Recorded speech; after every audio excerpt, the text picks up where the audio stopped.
A huge thanks to all of the people that have decided to join us for this episode. I'm sure you'll be seeing many of your favourite channels. We're going to look at our 2 most anticipated games coming this year, and there's a real plethora. I thought it was going to be everyone choosing the same things, but it didn't work out that way. I'll pop links to all the channels involved down in the description. Make sure you go check those guys out. And remember, if you want to save 10% on any of your games, use code SwitchUp over at switchup.gg. Alright, with that all out of the way, what are our most anticipated games coming in 2022? Well, let's find out.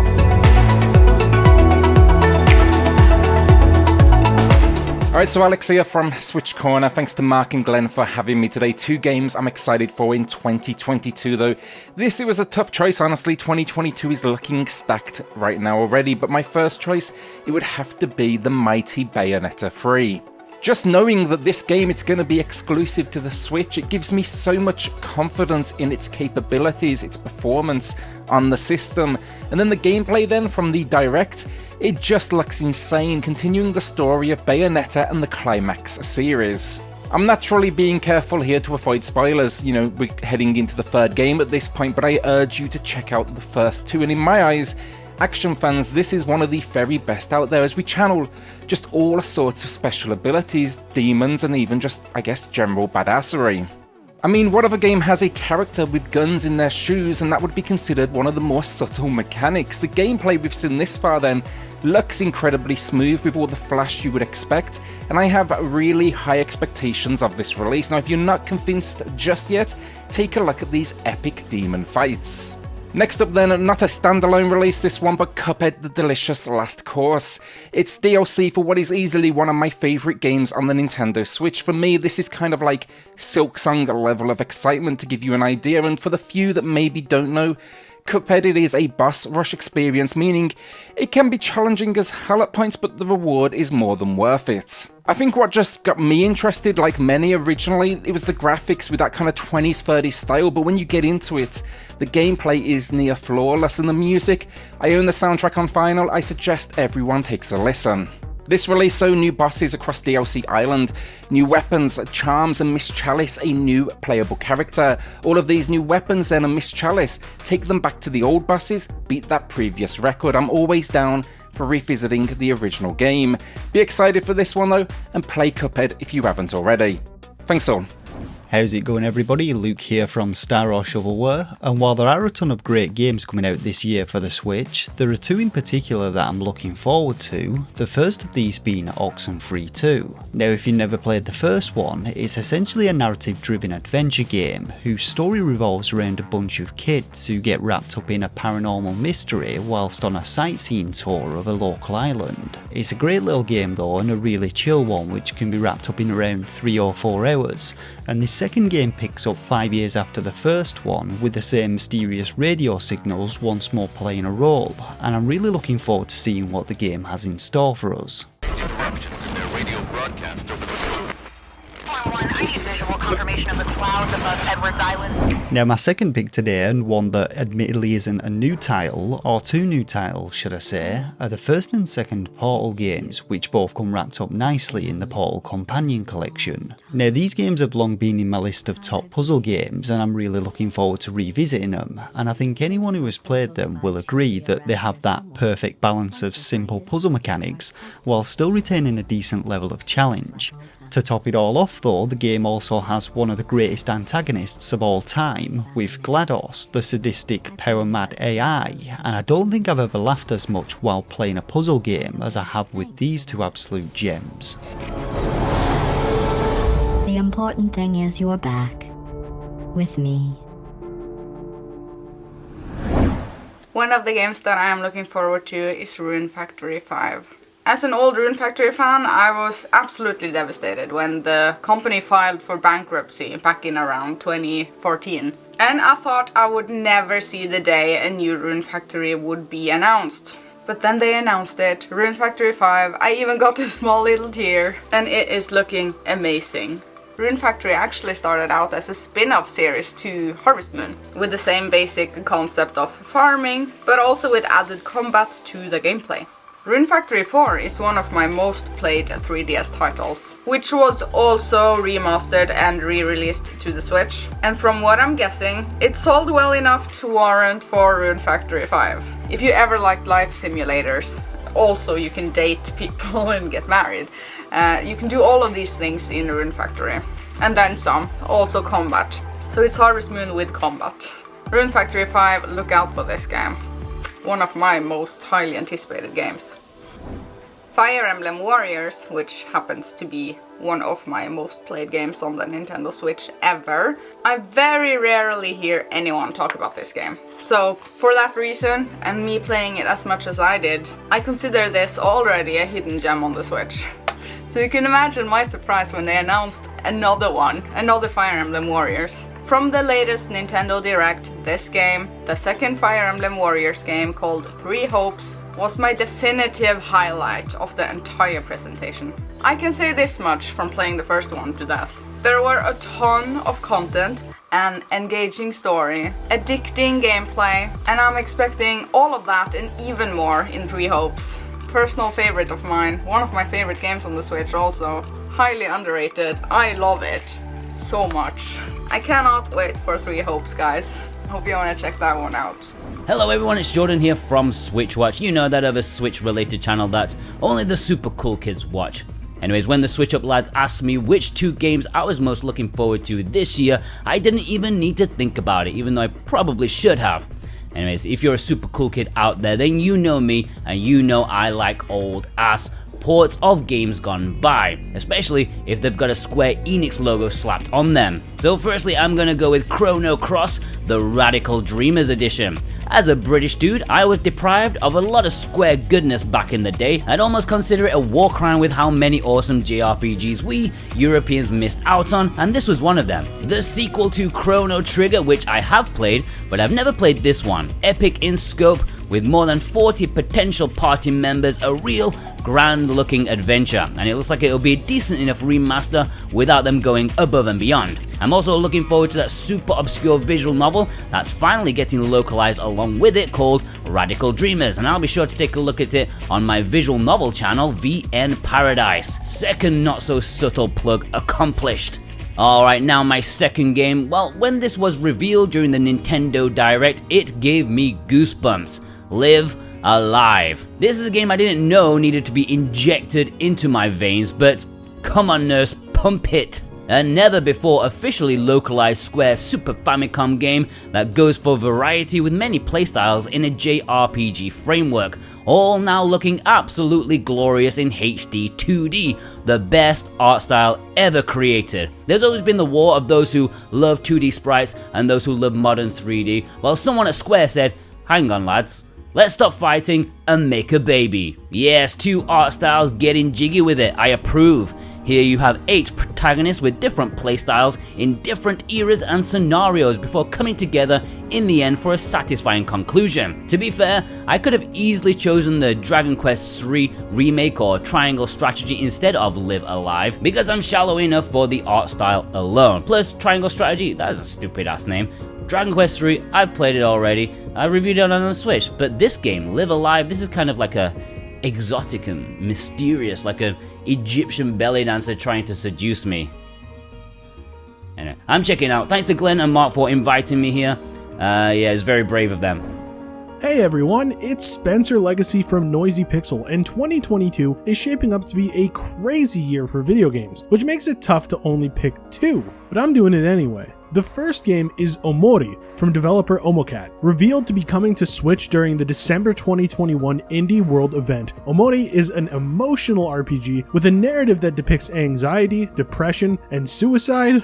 Wow, did I just bring the mood down? Regardless, let me tell you, this is a gorgeous game inspired by Earthbound and Dragon Quest. Players assume the role of Omori, who isn't having a good time following a tragedy that affects his entire world and friend groups. This leads him to fall into a dream world, where his friends go on adventures and meet zany characters. See, things lighten up. Well, I guess that's not completely true, as Omori finds himself confronting his demons, which leads him down a path of loneliness and mental instability. But through all of that, you'll be enjoying some fun times through turn-based battles, dungeon exploration with light puzzles, and navigating gorgeous environments. Omori is coming to the Switch later in 2022. Second most anticipated game is The Somnium Files Nirvana Initiative from developer Spike Chunsoft. Written by scenario writer and creator of the Zero Escape series Kotaro Uchikoshi, Nirvana Initiative is the sequel to 2019's The Somnium Files. The story begins after the right half of a corpse is discovered, and 6 years later, the left half shows up. What's even more strange is that the body shows no signs of decay, as if it was only days old. Spooky, huh?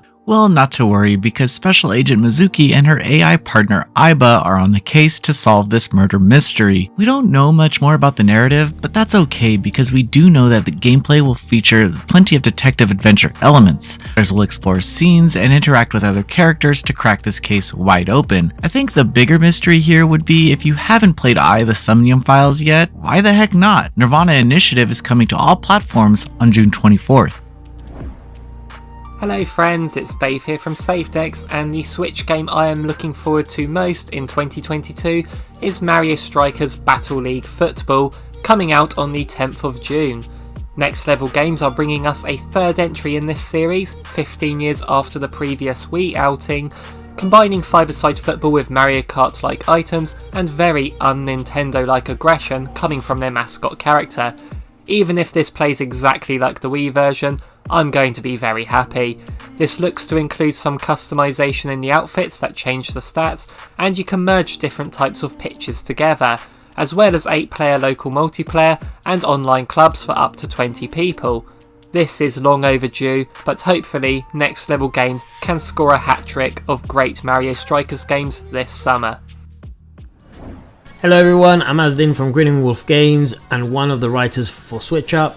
The game I'm most looking forward to this year is definitely Splatoon 3. I'm a massive fan of the franchise, and to me it's one of the best things that came out of the Wii U era. It may look like a childish game, but I assure you, playing online is thrilling and very competitive. With every new installment you get a new story mode, new weapons and gear, new power-ups, and also new and exciting online competitive game modes. This is definitely a day one purchase for me. I'm gonna buy everything related to Splatoon 3, and hopefully I'll see you online. Peace. Hello there, Jeffrey here from the Indie Gaming Guild YouTube channel. I am honored to be here on SwitchUp's channel to share 2 games that are coming to Nintendo Switch that I am very much excited for. I have one AAA Nintendo game and one indie game that look to be quite stellar and you should think about adding to your wishlist. The first game I am most anticipating is Kirby and the Forgotten Land. Like many of you, Super Mario Odyssey is one of my very favorite Switch games, mostly because I am a sucker for almost any platforming game, specifically 3D platformers. Kirby and the Forgotten Land pretty much looks to be a similar experience to Odyssey, but this time around with Kirby in his wacky mouthful mode. Being able to explore large open environments while sucking up cars, vending machines, and even traffic cones looks downright absurd and comical, of course in the best way possible. It's clear this game is going to encourage a lot of experimentation as you navigate your way through a crumbling and overgrown civilization. However, as each new Kirby game releases, I always wonder to myself, could Kirby actually be a villain? It's something for all of us to ponder. Kirby and the Forgotten Land arrives on Switch on March 25th. My next game is Cursed to Golf, an upcoming Switch indie game that I really haven't heard anyone talk about. Enter Cursed to Golf, a supernatural golfing game adventure where you play as a golf pro stuck in golf purgatory after a wacky turn of events involving some lightning, and the only way for him to escape is to golf his way out. Cursed to Golf is a 2D golfing game that seems to blend golfing shenanigans, light platforming elements, and even some puzzle-solving elements based on the trailers. If the vibrant and cartoony pixel art graphics don't hook you, then the addition of ace cards, which are used to power up your shots, might just be the hole-in-one you need. Cursed to Golf seems to be brimming with golf puns that you won't soon forget. See what I did there? Golf pun time, oh yeah. I can't wait to take on the 18-hole dungeons, meet the cast of quirky characters, and work on descending out of this golf purgatory. Plus, there are even some roguelite elements thrown in for good measure. If you are pumped for Curse to Golf like I am, then you can be excited to check it out sometime in 2022 on Nintendo Switch.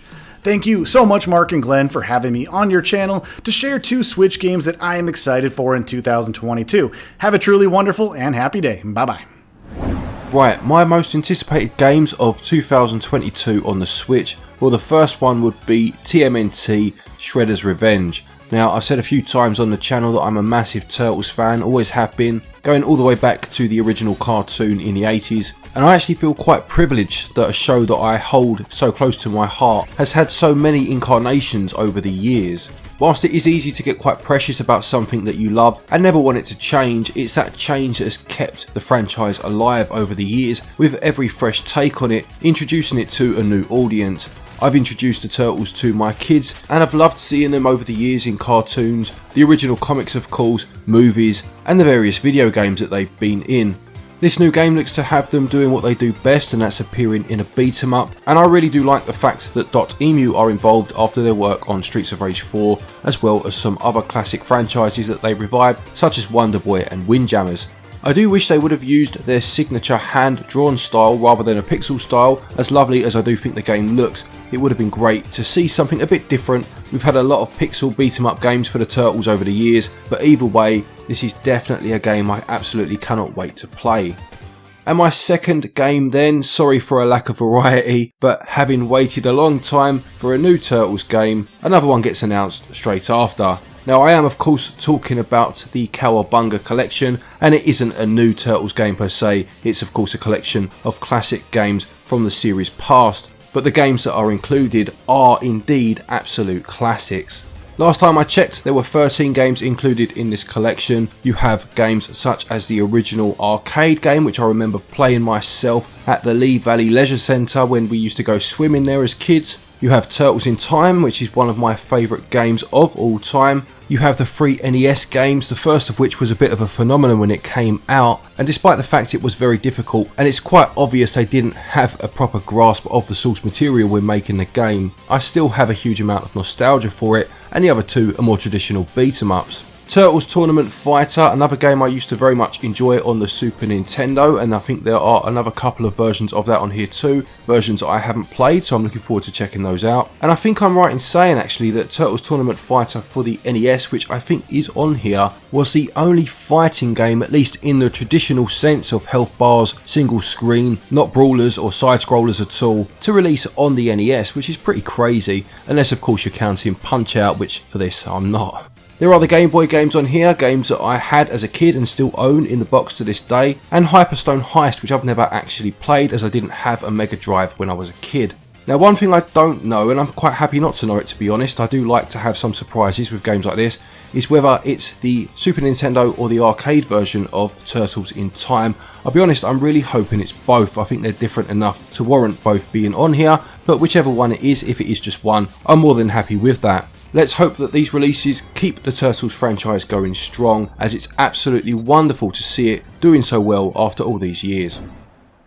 The first game I cannot wait for is Kingdom Come Deliverance. Now, it's no secret that they're working on something new, which is most likely the sequel, but Kingdom Come Deliverance is a game that I know many people just haven't experienced yet, and it's absolutely incredible. It's an RPG centered around Henry of Skalitz, and he starts out as a lowly blacksmith's son who, through his own training, can become skilled and proficient in many different weapons. There are loads of different side quests here, but everything's very naturalistic and, well, realistic, I guess. The combat is also incredibly nuanced. It will require you to block, parry and attack in different directions, and the archery is so tough to master, but there's something just really satisfying about firing an arrow. If it hits the person, I mean, they're going down. It hits them in the arm, it's taking that arm out, it hits them in the leg, they're falling down. That level of realism gives a bandit attack or a siege on a castle another level of intensity. I absolutely love this game. Plus, there's some great voice acting in here. The guy that plays Henry of Skalitz, he's a brilliant voice actor, and it just makes him really likable. So yeah, can't wait for this. Don't understand how they're going to get it running on Switch at all. It was one of those games that killed my computer at the time, but one I'm certainly going to be repurchasing when it comes to Switch. Welcome, brother. Then we've got one of the games I've spent probably most time on, even before it was, in air quotes, good. It's No Man's Sky. It was something that we've chatted about a bit on the Discord, as well as in some of the comments of people wanting it to arrive, and most of us thinking, yeah, there's just no way it's ever going to happen. This thing crunched PCs and caused issues on other consoles, but I am confident with the teams behind this that it's going to come to the Switch in a decent shape. The footage that we've seen already, it's running very well by the looks of it, and there's so much more game here than there was back even when I played. There's new ways of exploring, there's new quest lines, and there's new co-op play added in as well. Sean Murray, in all fairness to him, this is a redemption story of a game. It's actually got a real cult following now, and there's something incredibly relaxing about knowing that you're sharing an entire galaxy with, well, it's more than a galaxy, isn't it? Millions of galaxies with as many other players as there are, but that you can just come across discoveries, you can come across other people's planets. And even when it was smaller, I used to come across something that someone had made or an area that was named in a funny way, and it gave it a real life. The Switch has got a real lack of space-based adventure games. There are a few ones, probably most notably Everspace, but I cannot wait to have this one on the OLED screen just chilling. Man, it's going to be awesome. We'll make sure to bring you a full review when it does come out. But yeah, is there anyone else that's looking forward to this one? It's due, as I say, in the summer of 2022. So that's it for this episode. Thank you so much to everyone that got involved. It was really very cool indeed. Sorry it's taken me so long to get it out. It's been just ridiculously busy. But as I say again, all the links to their channels will be down in the description. Go and give them a like and a follow and a hello, because they are all channels that we enjoy as well. All that's left to say, as you know, is a thanks to our patrons. You guys are amazing. And to the rest of you that watch the channel and leave comments, we really do appreciate it. As we approach 250k, it's like a big number, man. For all things Switch, all the time, keep it Switch up. Cheers, guys. See ya!